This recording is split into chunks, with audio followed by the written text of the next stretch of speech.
Welcome to Advice from the Deal Room. I'm Ben Record. Matt Russell.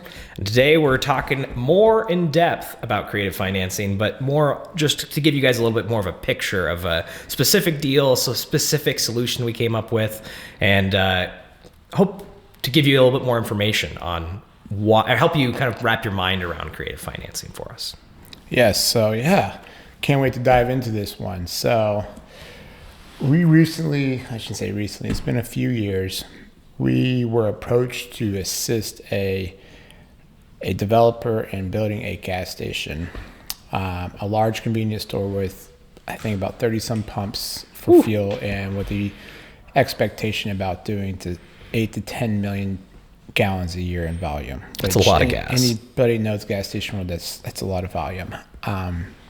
So we were approached, and so they purchased this land, I think a few years before they came to us. They purchased the land. There's a lot more to the land than just the gas station site. There's a lot of warehouses on the project. And so it's a multi-purpose space. And so they put money down when they bought it. They had a loan against the property when they purchased this. So they're coming to us to look at construction financing to pay off the existing loan and finish the construction of the gas station. So we started to come up with solutions to be able to outside the box thinking. We were looking at USDA, SBA, what's the best route to get this financing completed? And in doing so, we were coming into a lot of obstacles. We kept hitting our head against the wall with private lenders not wanting to do gas stations. USDA, very painful on a construction ground up. And we just kept running into hurdle after hurdle, and the multi-purpose use of the space, the extra buildings on the property, which provided a lot of value to the overall property, but there was a lot of obstacles we had to overcome. So turned out that the original lender who financed the purchase of the property would allow them to, they would provide construction financing as long as they got paid off on the first. So we had to come up with a solution to pay off roughly $3.5 million worth of debt originally to pay that off, and which allowed that private lender to come back and be in first lien position and help them fund the construction of the project. So now we're sitting here going, okay. Now you got to pay off $3.5 million. But we need somebody to go into second position. How do we overcome this? How do we, because you're not finding many private lenders out there who want to be in second position on a gas station ground up construction. Very limited market. So in discussions with the clients, we started to throw out different ideas. And one idea that we landed on was, what if we found an investor to come in and be in second position, but they would give them some royalties, since this is a high volume gas station, and the projections of the high volume was there from a feasibility study, the field contract that they had signed. Obviously, the field provider would not provide a contract like that if they know that they could not hit those objectives. There was enough support there to show this was going to be successful. So we went to the drawing board and then came up with a solution where we could get a financing on a second lien position and then provide some 5 cents a gallon on royalties for the first 5 years. That's huge. Pretty outside the box. That was problem number one solved. Now, and you're like, okay, so it's a quasi preferred equity deal in a sense. Yeah, very unique structure. Lien against it. And so then we had to go to the drawing board and find out an investor who would be willing to take on that risk. So we reached out to our investor network and started presenting to different investors. We had one investor who was interested in it and wanted to structure the deal. They were asking, I think we went up to 6 cents a gallon for every gallon sold for the first 5 years. But we were capped at, I think, 44 million gallons over this first 5 years, since, there would be that ramp up period in the beginning. So we were capped. So there was some, and then the interest rate they provided was a little bit more favorable as well during the original term of the note. So We set this deal up and got that and paid off the first. Yep. Which allowed them to finance the construction. Correct. Our investor came in and put a lien and became second position, had a royalty agreement. We had our attorneys draft up all the documentation to protect the interests of the investor and make this a fully executable deal through the royalty agreement, through the second lien position, through all the corporate guarantees, since there was multiple entities operating out of this facility, not just the gas station. So we set all that up and able to get that first paid off and get that construction lender in place. So there's part of the obstacle.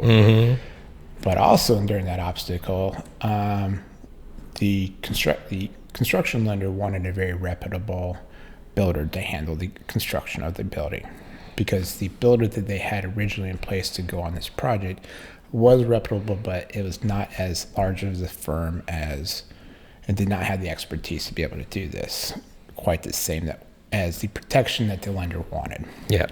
So we were able to help facilitate. It's a pretty big facility. It's not your average contractor that's building that for them. So we helped facilitate that as well to make sure they got into a contractor that could be able to handle this and work through the whole project. So then construction started going. I think they hit pretty good timeline. I mean, things were going pretty well. Our problem when we got down to the end is achieving the maturity date for the second lien position. And then even later down the road, the first lien position, we had to pay off, obviously, the first and second. We need to have some kind of financing that would be able to satisfy paying off both notes. So how we looked at this was a rural property. Right. So there's a great avenue for that is USDA financing. So being in the rural markets, and the reason USDA is more favorable in a rural market, and especially the size of this project we were needing $13 million. Yes, it wasn't a small. The final USDA loan was $13.25 million, because the overall value, once this was constructed and stabilized, the property was worth, with going concern for the gas station and everything else, was worth $24 million. But real hard assets was less than that, because that included going concern. But we were able to max out at 13.25 with USDA. SBA would have been a challenge. We could have gone the 504 route, but it was more of a challenge. And this just, because of the loan size, it makes a little chart, because SBA is capped at $5 million. But when you're doing a 504, we could have squeezed that through if the first lien position lender wanted to increase their LTV a little bit on their end. But with the USDA, we were able to do that. However, the problem with USDA, and this is where we got into some issues with the timelines and everything like that, is USDA, anything above $10 million goes to the regional. First, the bank approves it.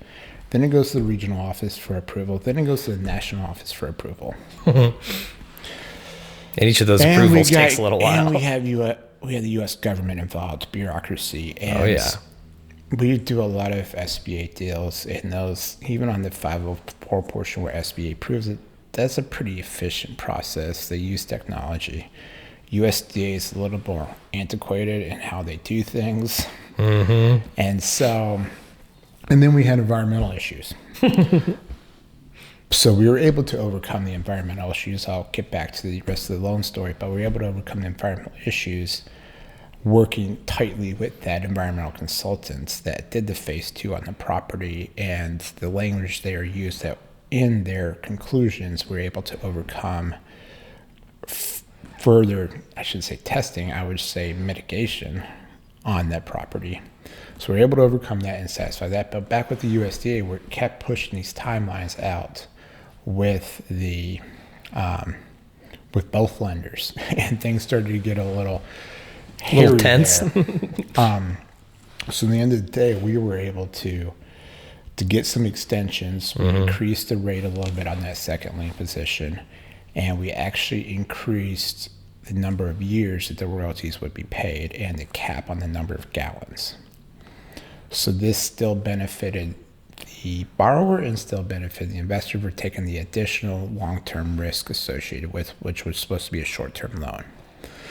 And all this was, some of the USDA things were going down was also when there was some government shutdown a few years ago and some government programs. So you have obstacle after obstacle after obstacle, and obstacles in the beginning, obstacles later on, and complexity involved in it, and using a second lien, lender with some royalty payouts and some, preferred equity-ish kind of structure. When you think about royalties, you don't own it, but you're still getting part of the revenues from it. Mm-hmm.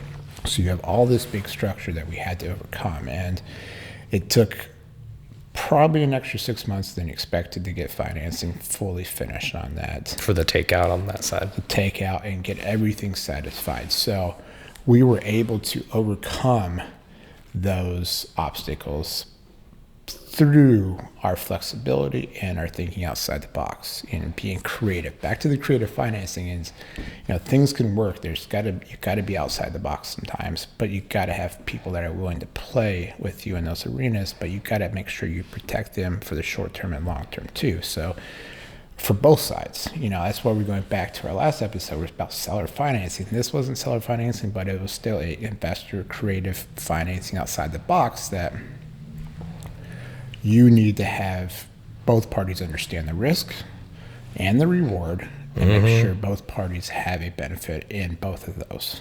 Well, and just, it shows no one came in with that request. That wasn't exactly what they said they wanted. We helped them get what they wanted, but by crossing the room in a completely different way. You came up with a structure that kept everybody win-win. We had to navigate lots of different problems where it wasn't just the loan structure, it was then dealing with the environmental, like we talked about a couple weeks ago. Environmental is always an unknown and can be a headache all in of its own. And then you have the government piece in there too. Keeping that all together, that shows a lot of what we do here at AI, that it's not just, we get you a loan and everything in between. Yeah. And then, with USDA processes, you got to do 3 years projections for each company that which was housed in there. We're talking about balance sheet, P&L, cash flow statement, and a personal financial statement 3 years in the future, each year for 3 years for the borrower, the main guarantor on this, and all that extra paperwork and nuances, the extended closing, and we got into it with the first lien position. Actually had some really arguments, and he's like, I'm basically just going to take over the property if we're not paid off by this time. I'm like, you really want to be a gas station owner? You can't come off like this. Like, this is the process we're doing everything we can to get this closed. This is not the borrower's fault. This is the U.S. government's fault. Yeah. We're doing what's necessary. There's things that are outside of our control, and the government's kind of shut down for a little bit. It's hard to get some things moving. Plus, when they actually respread everything, they redo everything from scratch at each level, it takes a little time. Oh, yeah.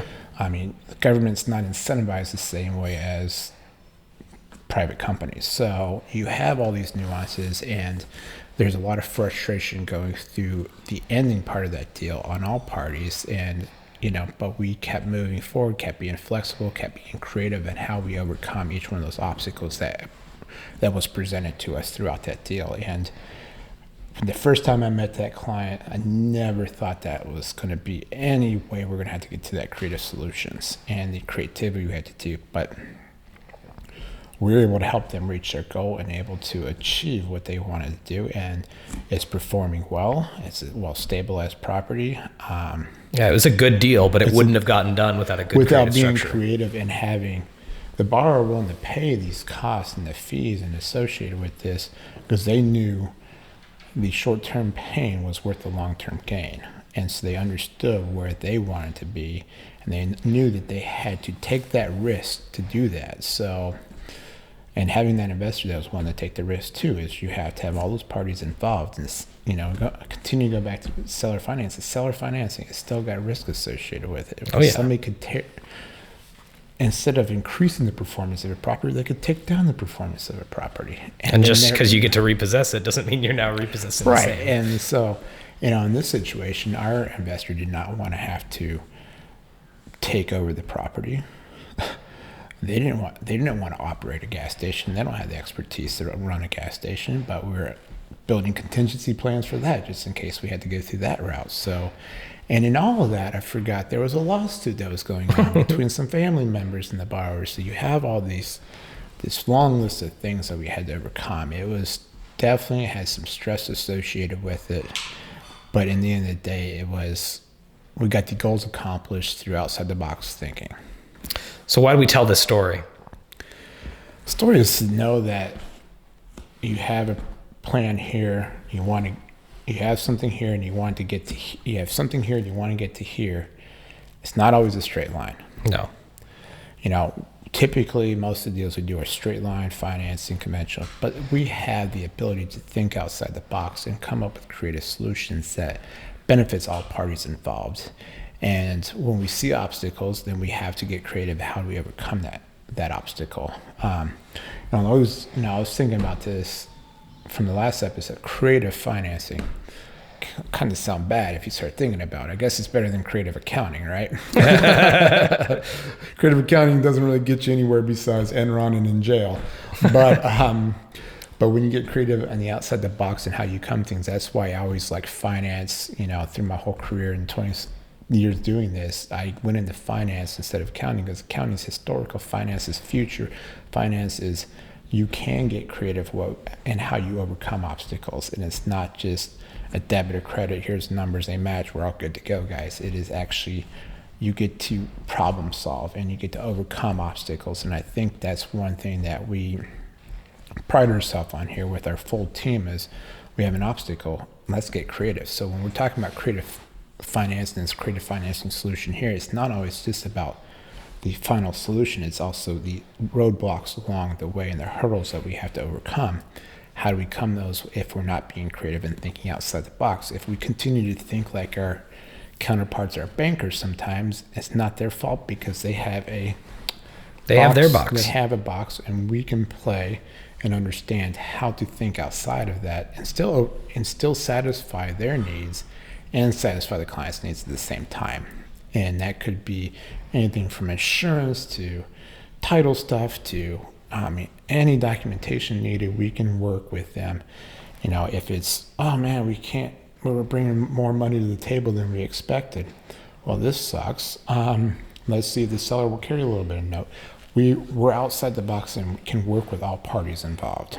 Well, and it's a good example of, like, as you were saying, the lenders couldn't do the loan unless you paid them off for their first, and then they would be willing to do the construction. Sometimes when you'd hear something like that, you'd be like, oh, there's no way to do this loan now. But because you were able to find the solution, that lender was still willing to lend where other private lenders weren't willing to. So in our world, it's all about the risk.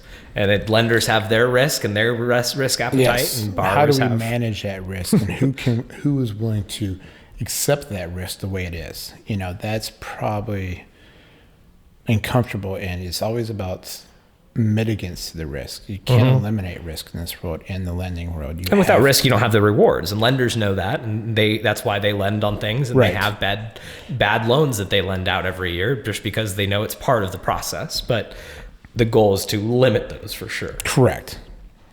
What do we want people to take away from the idea of creative financing, lessons learned from this story? Never stop thinking outside the box. Never stop thinking outside the box. Present us with the problem and your end goal, and let's develop a solution, sometimes together, sometimes with other parties. Let's develop some solutions, because not everything is linear in this world. And I also say other caveat about creative financing is don't be the dreamer out there that there's a magic bullet for it. There is not a magic solution for everything. One thing that's going to solve all your problems, but there is ways to still think outside the box and come up with solutions. And that's what we're here for, is to be your teammate for you and be your partner and make sure you achieve that goal. Right. I think of us as part of your team, on your staff. We are working for you to make you successful, and utilize us. Let's strategize. Strategy. Let's just have discussions, open discussions. But I think is just be willing to be open-minded. Yeah. Sometimes it does just take hard work, a good deal, and having some money to make it happen. Because we can't make everything fit through the hole. You got to kind of sometimes pick and choose. Yep. So to wrap us up, we hope you guys learned a lot about creative financing over these last 2 podcasts. We hear a lot about it, and it's a big buzzword out there, and we just wanted to kind of conceptualize it for you. Here's a deal that we actually finished, how we got through creative solutions, and then what is it in general? What are some no-nos about seller financing, all that type of stuff. So if you guys have any topics you'd like to hear on our next one, reach out, give us a like, follow, DM all that, and we will see you guys on the next one. All right, thanks guys.